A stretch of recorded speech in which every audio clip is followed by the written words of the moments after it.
Hey, welcome to the Female Founder World podcast. I'm Jasmine, the host of the show, and today I'm chatting with the founder of Ami Colé. Her name's Diarrha. Let's get into the episode. You are now entering Female Founder World with your host, Jasmine Garnsworthy. Diarrha, welcome to Female Founder World. I'm so excited to be here. It is so good to have you on the show. I'm such a fan of Ami Colé and what you guys have built. Talk me through the origin story and how you got started. Oh my God. It's like so funny, like that question, because it's truly a genesis of everything that I've been through. I'm first generation Senagalese-American, born and raised in New York City.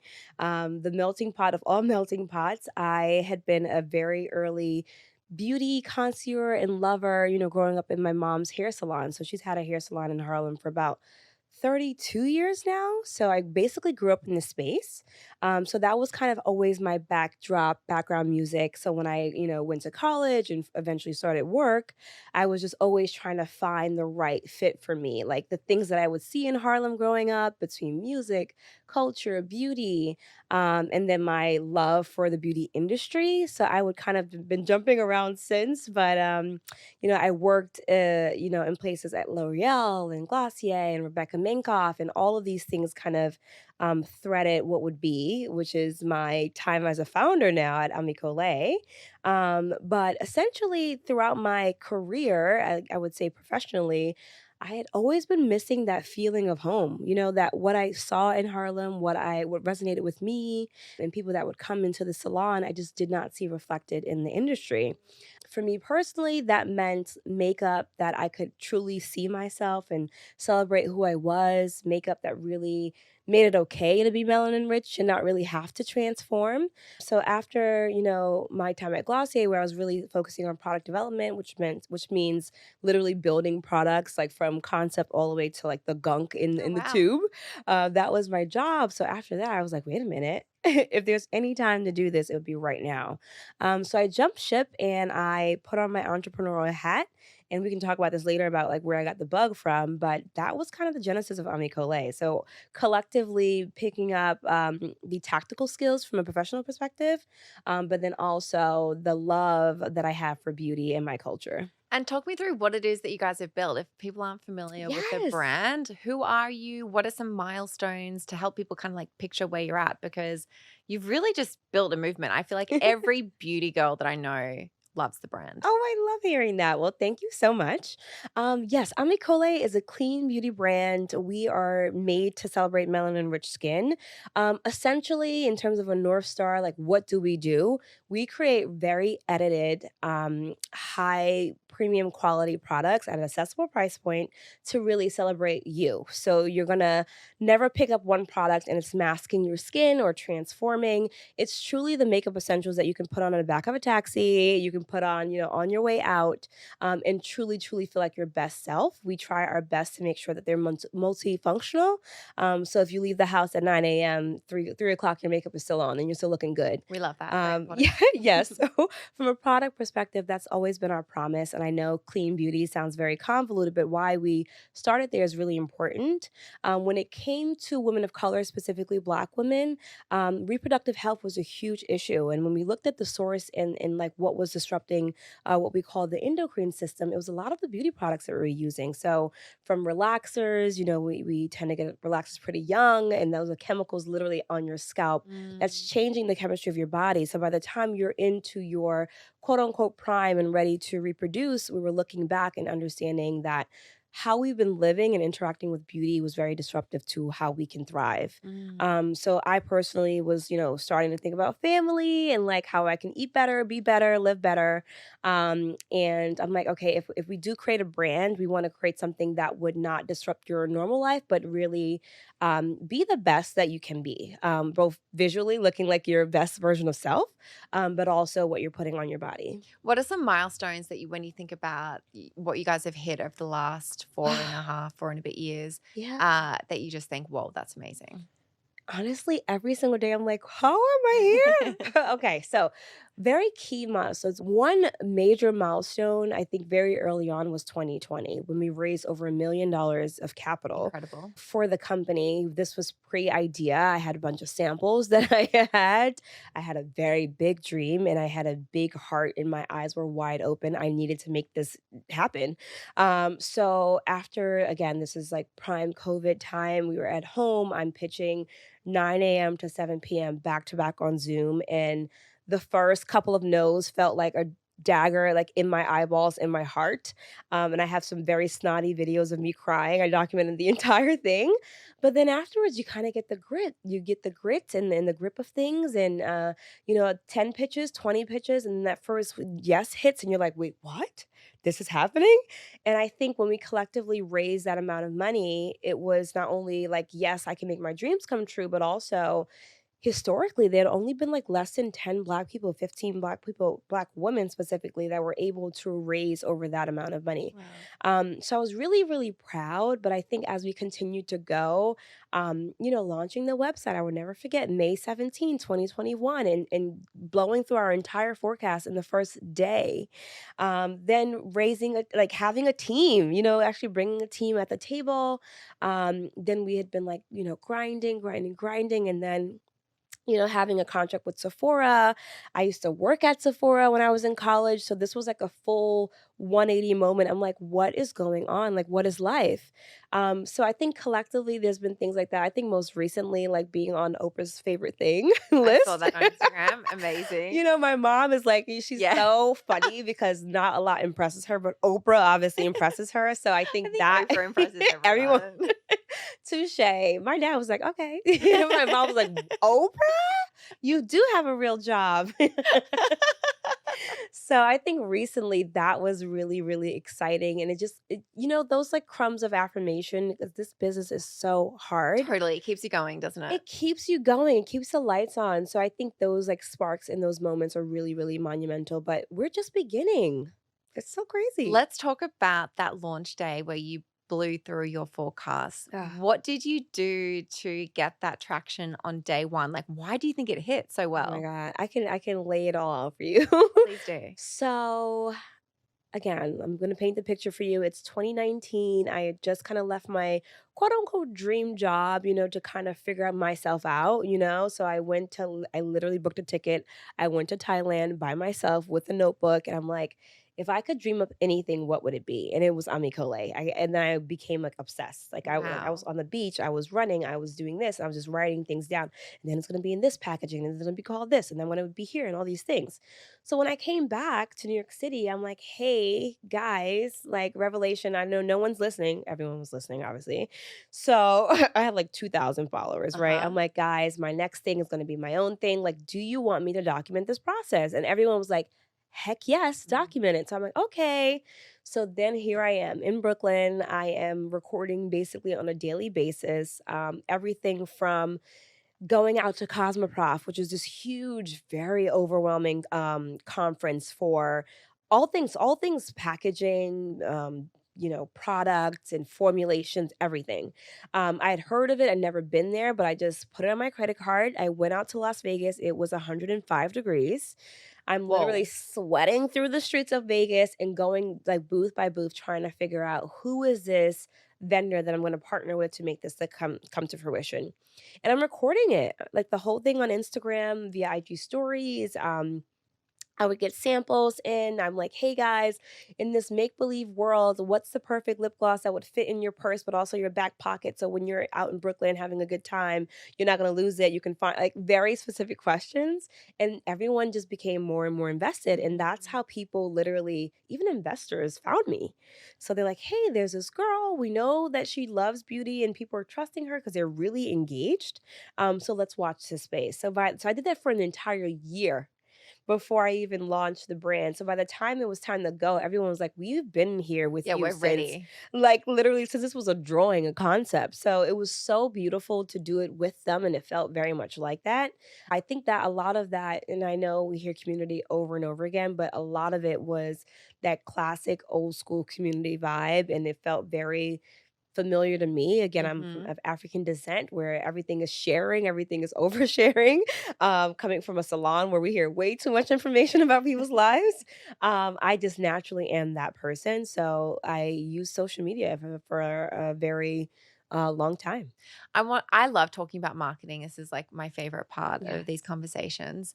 What else is working now that you've kind of Hmm. been in the business for a few years? And I'm sure you've had some things that have not worked out and some Yeah. stuff where you're like, yep, double down, let's try and do that again. Like, what's really, yeah, what have you learned through this Yeah, process? it's so interesting. I think the tools of marketing have definitely changed, but the Totally. psychology of how people Totally. connect, why they love, why they come back, why they replenish, why they share, at the core of it's always Mhm. going to be the same, Mhm. right? So I think we're just trying to find new tools to reach the person, first of all, and then to kind of get them in a space of loyalty. But I would say very transparently, even throughout my career, what had worked prior to just does not work at all anymore, right? The playbook is completely, if not shredded, like turned upside down.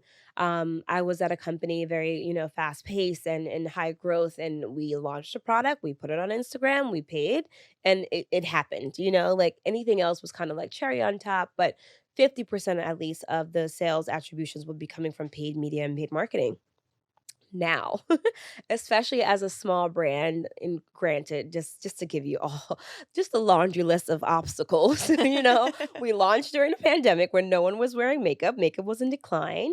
We launched, I think, maybe a hair before iOS 14 update. Oof. So the original marketing plan that we had and we felt very confident about was literally in shambles for the first year. Wow. And I think we were riding off the high of community and word of mouth for a very long time, but now it's getting harder and harder. Mhm. But in terms of what is working for us right now, like channel diversification is just so necessary. I think before we were like, we're gonna die on the hill of D2C. And obviously that's like nowhere to be found. But looking at D2C in a different spectrum, as in how can I provide a direct connection on this platform, which is the internet, my computer, my website, or my phone, directly to the customers, but that's also including Amazon and understanding by channel, like what each channel functions as. Our D2C is a central hub of loyalty, of testing to understand like of the bundles that we do create, what is getting the most traction, why, at what price point. We understand Amazon is a high place of discovery. Like, how can we be a part of that conversation for someone who just heard something about a lip oil and Ami, but not really piecing the puzzle together? Yeah. So, being top of mind in that search or a part of that How do you do journey. that? Oh, it's very tactical. So there's like some SEO optimizations that we do to make sure that if someone types in lip oil, that we bubble up, Yeah. through a sponsored post, perhaps. Um, Mm. Affiliate marketing, everyone is shopping like crazy on Yep. Instagram. So trying to figure out like who is that trusted affiliate influencer that is showing you how she makes her Nespresso coffee, how she's bathing her child, and what's in her house and her nook, and also what's on her lips, right? And making sure that we're a part of her storefront. And really, Amazon specifically is servicing. We're kind of a little bit further along in the consumer journey where they're at least just considering us and making sure that we're giving them the right tools. So that means A plus content. When you Yeah. do land on there, like what are you learning about clean beauty? What does that actually mean to us? How can we get this to you as soon as possible? So Yeah. we know as a D2C brand that we cannot, not D2C, but D2C native brand, that we cannot beat Prime. So why not? Why fight the machine, right? We're Mm. gonna go to Amazon and figure out, if it's Christmas, like what we're experiencing right now, like how can we be a part of that wish list or the gift guide, etc. Not to mention the overall affiliate model of the industry now. Like a lot of magazines and Yeah. publications are linked. So being top of mind, a part of that kind of conversion funnel really helps. And then we have Sephora. Like we sell beauty products, we sell complexion products, and we want to be known for skin. So testing and trialing is really important. How do we get this customer to walk into a Sephora door to feel confident enough to ask for her shade match, to understand like why she's buying this lip treatment oil versus that one, and being very conscious. But that is really the key authority in terms of pushing, the product efficacy. So And for so that's us, through your content that you're trying to teach all of that? oh, content and field team. We actually Mm. we actually deployed a little small field team right now. We have a head of a field that came to us from Briagio, excellent at education and being able to excite the BAs, which is beauty advisors at Sephora. Those are your white glove service people that are coming in, and if someone asks a question, they are your search engine. So we're providing them with the education tools, the one sheeters explaining Yeah. exactly what it does, why it does this, and why it's better than that one, at what price point and when to have those conversations slash build those baskets. So Mm. understanding every single channel is really important and looking at influencer marketing as a different thing. I think when we started, again, because everything was so word of mouth, everything was very organic. We hadn't paid for influencers. Not that this is a good thing, but I'm just saying like how much traction we had maybe up until maybe year two of our marketing Okay. plan. But now we have a lead that's really thinking about it from a growth perspective. Even our social media channels, yes, IG is beautiful. It's your lookbook, it's your welcome home.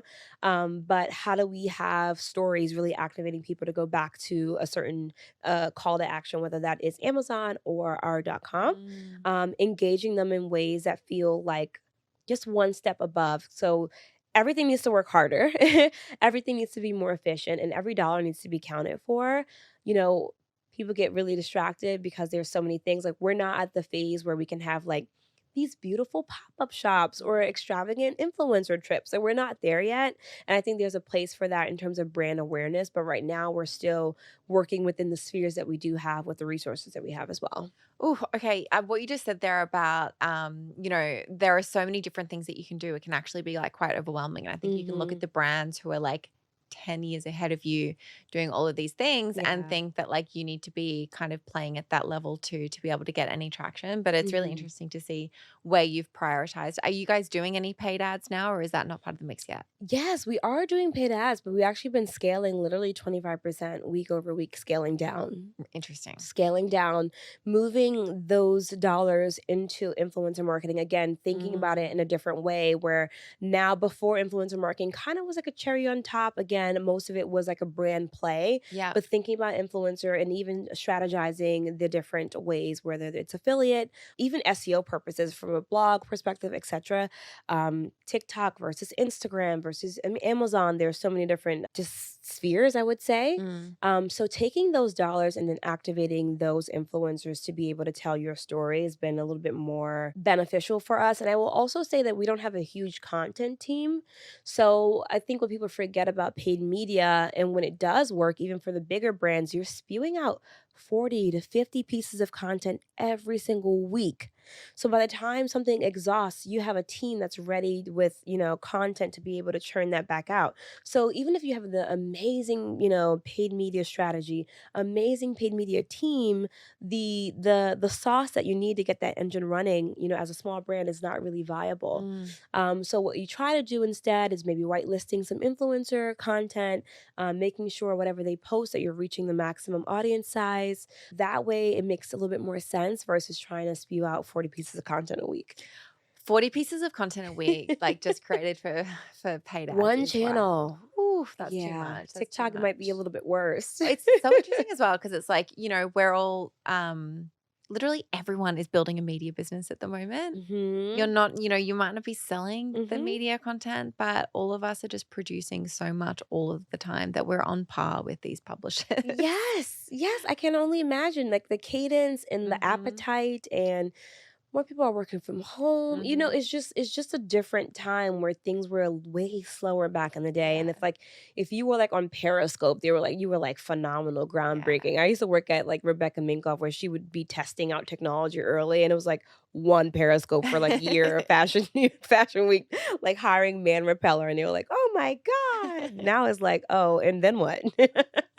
It's hard. It is hard. What Yeah. role has press played Yes. in what you guys are doing? Because I see you everywhere. Oh my God. Yeah, that makes me so happy. Such a funny story too. And I think this is so important because Okay, just because you have investor dollars doesn't mean it makes anything easier, right? You have key stakeholders with Mhm. very strong opinions about Mhm. how you should run your business, and they've seen this, they've done this, etc. And I remember in my gut and core of core, I'm like, in no disrespect to any PR agency, but I'm like, no PR agency can do what I think that we need to do in terms of the connections and the type of stories, et cetera, et cetera. So I sat there and it's literally, this is terrible, guys, don't do this. But it was like 3 weeks before my launch. I'm like, oh, we don't have a PR agency.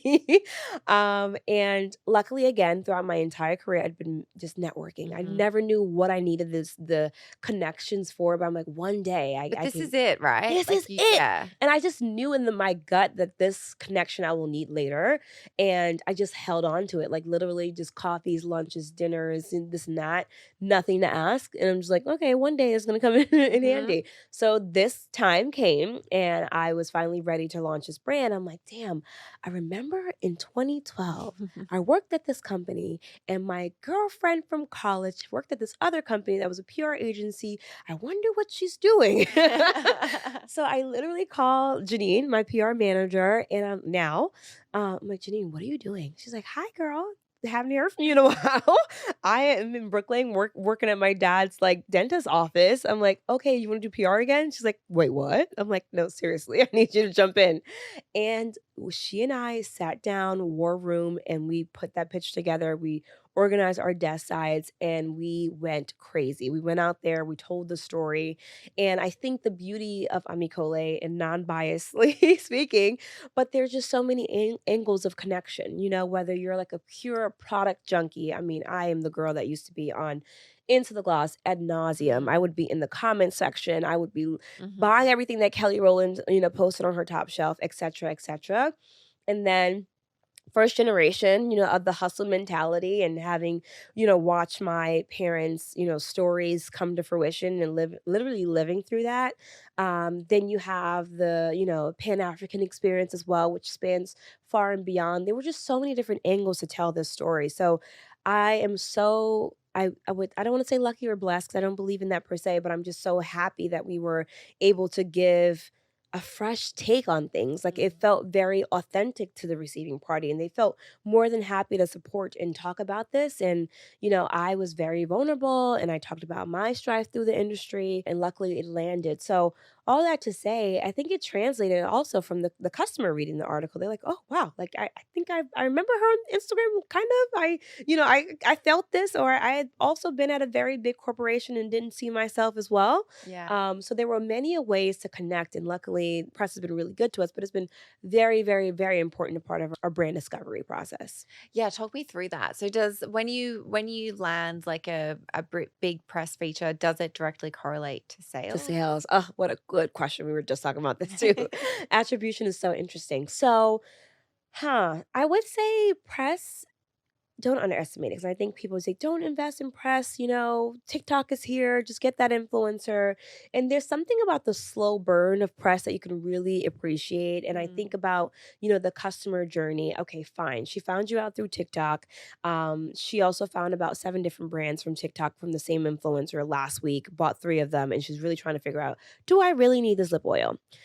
So then she's probably looking and Googling and searching, and then she'll see something back from 2012, or sorry, not 2012, but 2019 about me talking about the brand and accolades since, So it's kind of like this bedrock of a library of sorts, trying to explain to you with you know, little connection to the brand outside of this influencer, why we exist, what's in the gunk, why this person, particularly me, why I created this brand and where we're going and how does this fit into your life. So Mhm. they are able to kind of do the research on their own, and I think press was been able to answer those questions for her.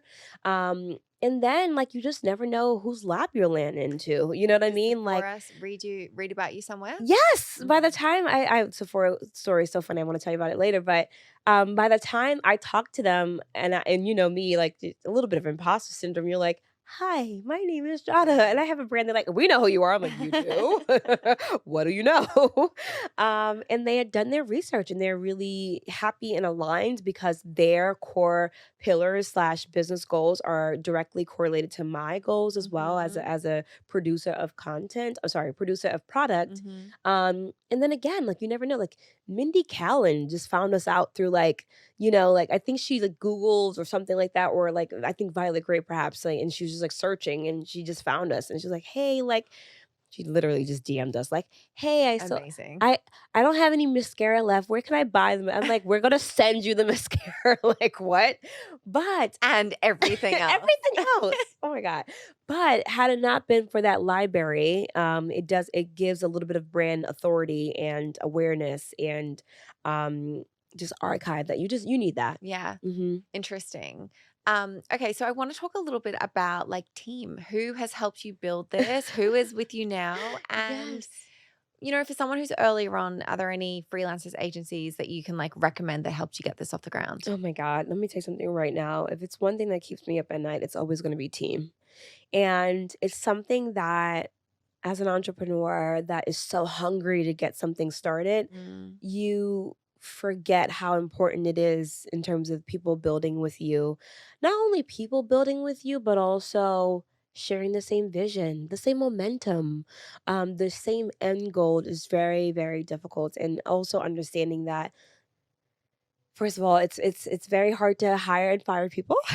But also I have come to terms now as we continue to grow during this journey of ours that there are chapters. The first year and a half, when you're just trying to build something and get something established and have a proof of concept, it's going to be completely different from your growth team. mm. It's going to be completely different from your international expansion team. So there are different chapters of your business that you have to be comfortable understanding how does this person play? And they can be excellent A star in that chapter, but you also as a CEO and business owner and especially with stakeholders understand when it's time to transition those roles into a different profile.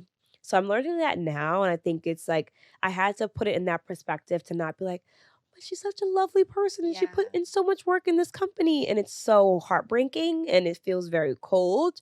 But I have to, even at myself as a CEO, I know there's going to be a time where I have to sunset my role. Yeah. You know what I mean? I understand, like, okay, I have gotten us from point A to point B in the interest of this company, in the interest of the customer that is counting on us, we need to transition here. Mm. So, anyway, laying that groundwork down. In the beginning, it was really important for me to have just brand support. We knew how important branding would be. We knew how important the experience of Ami Colé would be. Beautiful. Oh, thank you so Mm. much. Thank you so much. So we knew how much of a differentiator that would be for us on the market. So we invested in that. Again, we we launched during COVID when the ports were literally jammed up and like Italy at one point just were not even answering their calls. I'm like, do I need to hop on a plane and be in Italy right now? I actually did that. I went to Italy to figure it out. So head of operations was really important and continues to be. So building out supply chain, building out, the more channels you are available in, the more you have to understand, so supply chain, as I mentioned, transportation, freight, air versus ocean, which warehouse makes the most sense for you. There are Yeah. some warehouses that are strictly D2C, others that understand the EDI process for Sephora, Target, Ulta. So there are many things that you kind of have to tick off as you continue to grow. So our operations always needs to be very sound and secure. Um, Before wholesale, we also needed to focus on e-com, right? Like who can we bring on? And I think that was the agency part that we did bring on very early on. And we had great experiences with like agencies, like Fat Earth, for instance, and we're working now with Digicom. They understand the nuts and bolts of how to do paid media. Mm-hmm. But again, depending on how nifty they can be or how they can also be extension of your creative team if you don't have. There are some agencies that also have in-house creators that are turning that out on your behalf versus tapping into your resources. Comes at a price tag, but sometimes it's Mm. worth it if it pays for itself. Now though, we're pivoting into again retail and being available in something as wide as Sephora. We're in about 300 doors right now, nationwide, and preparing for international. sales, understanding what does a field team mean for us and how, Sephora and I, like, we're always trying to align on whether or not it's too early to bring in a field team. But I think because the stores are just so noisy and you're fighting against the thing that is the internet, you can't bank on virality. Yeah. You may have a post from, Huda or, some random TikTok, influencer. And TikTok is so weird because you don't even have to be a big Totally, it could be personality. It's just anyone. like Yeah. literally something just clicks and you're like, okay, I couldn't have guessed that. Um, so you can't really formalize that or Mhm. make a formula out of it. Whereas, going into certain stores, understanding, okay, fine, these are our top 40 doors. We want 40% of our sales to come in from these top 40 doors. What does that mean on a weekly, monthly, quarterly basis? And what are these people doing to go into store to do XYZ? Mm. How much are we paying them to make it make sense from a bottom line perspective?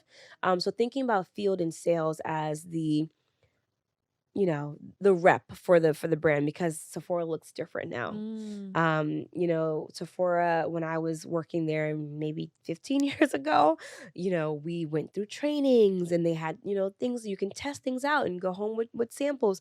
Now with COVID, everything is kind of like don't touch, don't tell. Interesting. So the model is just continuously evolving and they're just trying to get people in and out the door. So how can you give them the resources that they need?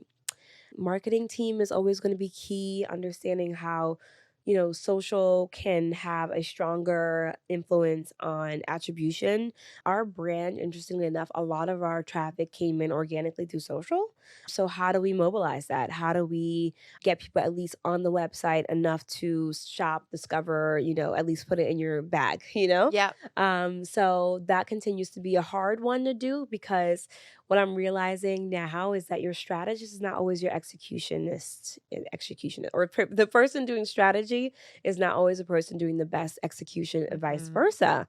And it's not wrong or bad, but to find someone that can be high level and work backwards, like 4 to 5 years backwards, and then also get in the weeds and write a caption and edit on Canva is hard.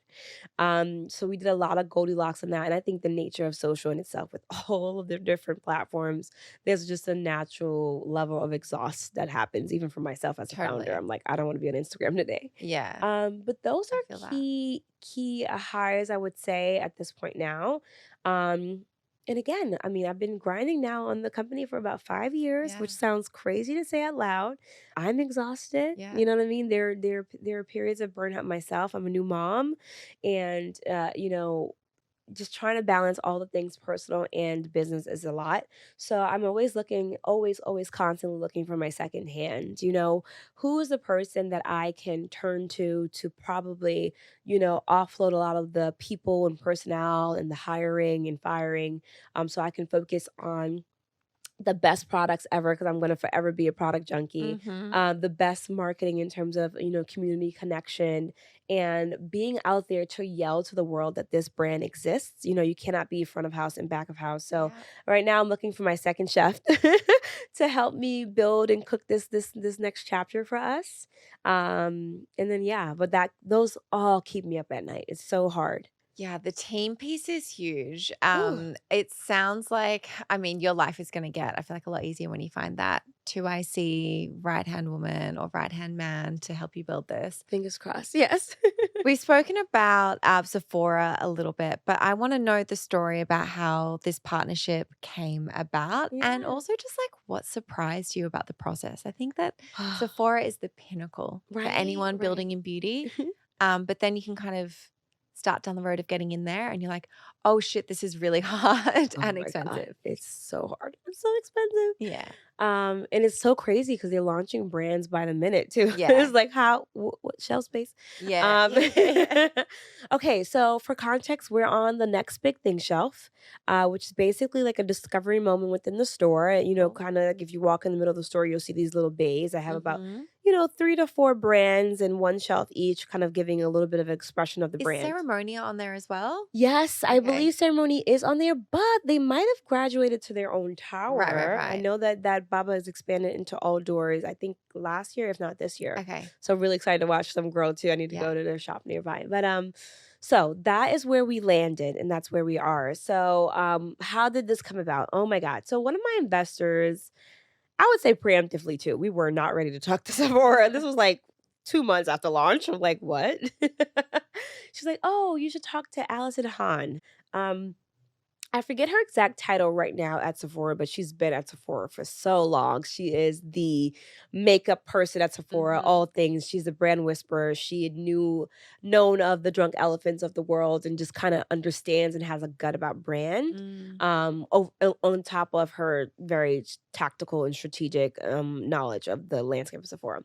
So I had emailed her I think through this connection and that like okay, and then you know what Allison actually did? She introduced me to two of her merchants. The names are literally sipping me right now, and they were like, whatever. Like, kind of like, well, you can give us your. They literally said you can give us your product line and your deck, and we'll give you feedback. I'm like, babe, this is in production. There's no feedback. Are you taking the line or not?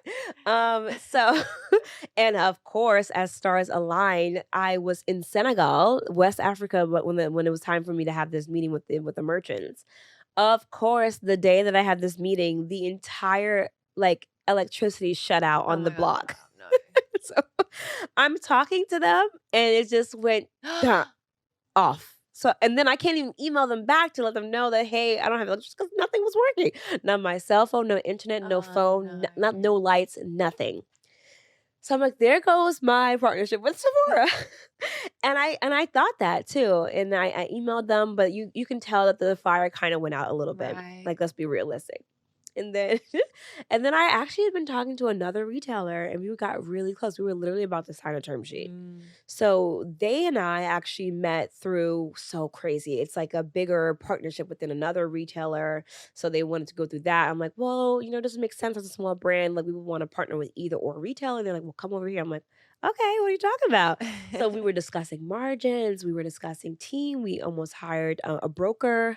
A broker is someone who is specialized in the retail space and talk. So they understand things like RTV, which means like return to vendor. Anything that you don't sell for a certain period goes back to you and charges you back. So Yes, people need to know this. all these Yes. important things and numbers that add up, your scrap rate or your tester fees, every single tester that's popped open that cannot be sold is charged back to the brand. Mm. So the more you expand, amazing, but you also have to think about the loss for that too.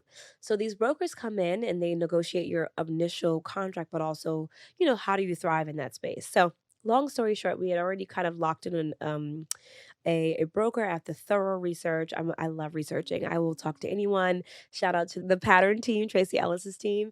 I bother everyone. Rachel, I'm like, hi, I know you're in this retailer. Like, what's your margin? What's this and that? I do my research.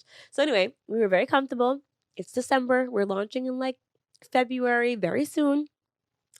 I am like 7 months pregnant. And then WWD calls me and they're like, hey, like, we'd love to honor you for a breakout founder of the year. I'm like, oh my God, this is so exciting, but also I'm so pregnant and I'm not in the mood. Yeah. So I just put on my shoes, I put on my dress and my little wig and try to, make some makeup or something, just make something work. And I go to this very lucrative and like fancy breakfast, and they present these awards. And guess who's in the room? Allison Hahn. Mm. Allison is there and she's like, didn't I email you? I'm like, yeah, but your team wasn't responding to me. So we're going to another retailer. She's like, what are you talking about? I'm like, we're going to another retailer. We're about to sign a contract literally next week. And that's just it. Now I'm playing hardball. Yeah. She's like, you need to talk to me before you go anywhere. I think there's an opportunity here. And let me review your contract. And even if you don't come with me, like I'll help you review your contract and make sure you're in a good place. I'm like, okay. When I tell you we signed a contract with Sephora like the next week, it was sad to, kind of break up with the next Yeah. retail. But I just knew, like, listen, let me tell you my story with Sephora. I had known about Sephora probably like No, I'd say like early 2000s. My older sister, who is like my everything, she was like my idol growing up.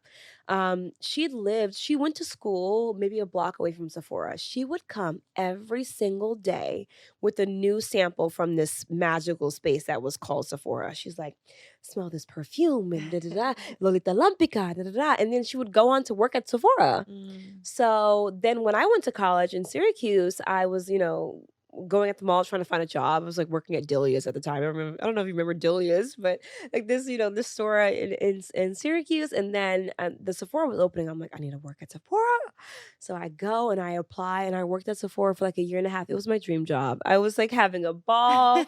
We were, one of my best friends was still from that time. And like, I was just so happy because everything that I thought in terms of that service and education, my first time learning about hyaluronic acid and all these trainings and brands, like I got a deeper understanding of the business of it versus Mm. consuming it. So I just had a Mm. great appreciation for it. And then from there, I just been a customer and I had been like, whenever I am back in New York City during the holidays, I'd work in like, the 59th Street location, 79. So for me, Sephora was very high on my list of partners because I knew how they operated, but I also knew how this product would fit in their Yeah. space. I specifically knew how frustrating it was being in college and all these girls would walk in looking for their foundation or, hey, I'm going to homecoming. Can you do my face really quick? I'm like, ooh, I actually can't do your face really quick because we don't have that temperature shade for you, Mm. or this or that, or some type of excuse. And I would just look at skincare as a solution.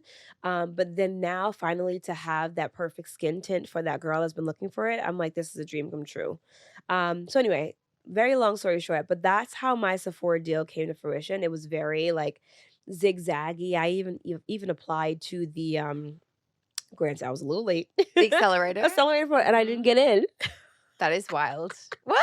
I did not get into I the wonder who accelerator. got in that year. Who got in and not you? I forgot. I think this was a cohort of like topicals and bread. Okay. And I then I mean, was some like, good ones, some good this ones. is a good, Yeah, great yeah. ones, great ones. But at this time, they wouldn't even guarantee you shelf space. I'm like, I just want to be able to, reach out to Now them. they do, right? Now If they you go through do. Now you Accelerate. go, they guarantee you shelf space, which is pretty interesting too. But it's like, if it's a yearly thing, how do you churn out the success for these brands and the Yeah. stores? Because Yeah. it's about productivity, it's about, marketing, etc. So that's a different Something that Sephora seems to really get, and the same as Target. It's like these founder-led Mm, brands and how powerful that is yeah. as to drive people to their stores. They Yeah. seem to really understand that. And I feel like when I look at, there are so many launches in Target right now. There are Mhm. so many launches in Sephora, and I'm like, they just want to get all of the All of the they all want of to get them all the in. whole the entire scoreboard in Yeah. there. Yeah.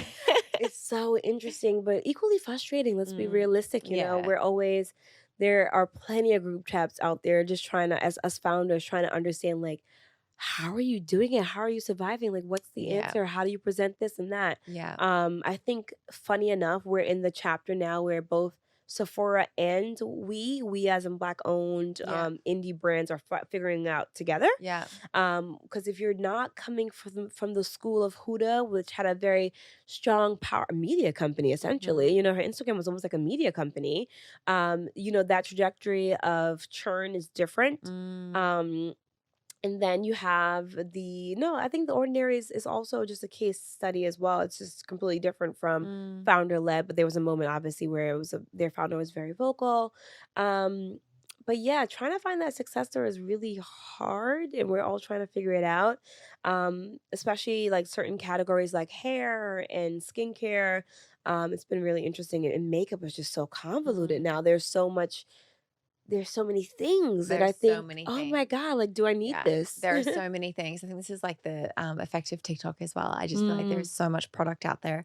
But yeah, it's gonna be interesting to see where the space goes in the next few years. mhm. But the last thing that I want to ask you is for a resource recommendation. You've Yeah. given us so many good recommendations through this whole conversation. But is there anything else that you think somebody who's building something that they Mhm. want to build what you've built and they want to get to where you are that they should go and check out? Absolutely. I think at a bird's eye view too, I think you have to remember that, like, I have to remind myself too, like, not everyone becomes CEO, right? Yeah. Like, it's something that you learn, and it's probably for a lot of founders a job that you learn on Yeah, a role that you learn on a job. Mm. So I am forever learning and curious and trying to tap into different resources to understand. I will say I cannot underestimate or undervalue the importance of networking across. I think a lot of the people that I've worked with in my recent years, especially the past 5 years, have been people that I have crossed paths with, that I've interned with, like literally 10 years ago, Mhm. that I, know of, know some type of adjacency that I'm kind of pulling them into the fold for whatever reason. Not being afraid to ask that question. There are plenty of and I don't know if these are open, but the Slack channels that specifically for, people that are specifically on Shopify, for instance, and Mhm. what apps are they using to help drive conversions or retention, what sweepstakes, platforms they're using to drive XYZ. So being very specific about your ask, I think is always beneficial. Trying to find again the people and resources in your immediate group, you'd be so surprised. At a tactical level, I mean, you don't need all the big chops. Like, we're still on Shopify, we're not Yep. Shopify Plus, right? And then don't be afraid to raise your hand and ask for certain perks or questions, like, for instance, the Shop app. We've been seeing a Mhm. lot of traction on there, and I know they're in beta right now, but if go to the shop, I think they have a shop in Soho or Flatiron, the Shopify store. Yeah, they do. We've had an Yeah, event there. there we go. So you go in there and you ask for these resources, and you'll be surprised. You end up on a wait list, and you end up, putting That's something a in. good tip. You know what I mean? You end up being on in beta, and now we've been able to launch our shop app without being a Shopify Plus account, which is like Mm. thousands of dollars versus hundreds Mm. for subscriptions. I think not underestimating the power of SMS. Obviously, we know this over and over again, but having like a healthy balance between editorial entertainment and also like promotions. What do you use for SMS? Right now, so we've done it all. We've been through Yapo, which Mhm. is an email service. We tried Klaviyo, Mhm. but we finally made our way to Yeah. Attentive. There's just their capabilities are just a little bit different, and it's like nice and interactive, and people like that. Yeah. I will say they skew a little bit more on the expensive side, so I would kind of make my way up and make the case of why it makes sense. But what we try to do is just try to maintain a rigor to make sure that it's not obviously our pricing, the income or revenue that we get from that channel. Mhm. That's really helpful. In terms of retail, oh my God, especially, first of all, every retailer is going to be completely different. You have to talk to your fellow founders. As someone selling in the store, you have to go in the store and sit down with those BAs and understand like why and how and what they're frustrated. They're actually very vocal because they're like, listen, Yeah. I see a founder every week. I don't care. Yeah. Yeah. You are not Kim Kardashian. So let's talk real. And you'll be so surprised between I've gotten like product development solutions from them. Mm.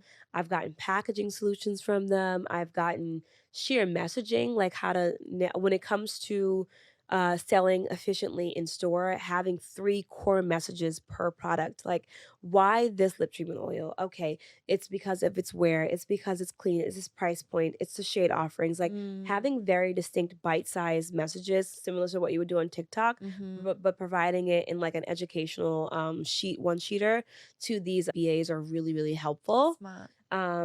And then I think we're not there yet, but when it comes to complexion products, you really want to sample. That can get very expensive very quickly, so it has to be worth it.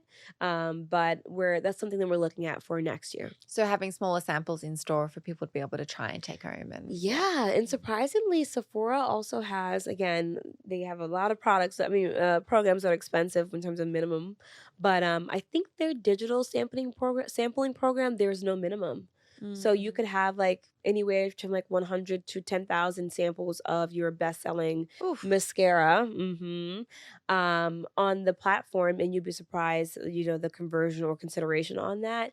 But again, I think that's a slow burn because you'd be surprised, like samples can cost as much as, if not more, than your original size packaging. Mm. So being able to break even on those minimum quantities and making sure that that franchise, or for instance, for us as lip treatment oil, that you're breaking like the 100K or 20K, increments, so that way you can make money off of it. Okay, so much good stuff in this conversation. Thank you so much for Yes, coming on this thank show. you. This has been incredible. Quick shout out to all of our Business Bestie subscribers. If you are loving this show and you are building a consumer, CPG, or e-commerce business, or you're about to build one, this membership will give you access to the people, experiences, and the tools that you really need to build your dream business. Head to femalefounderworld.com/subscriber for more.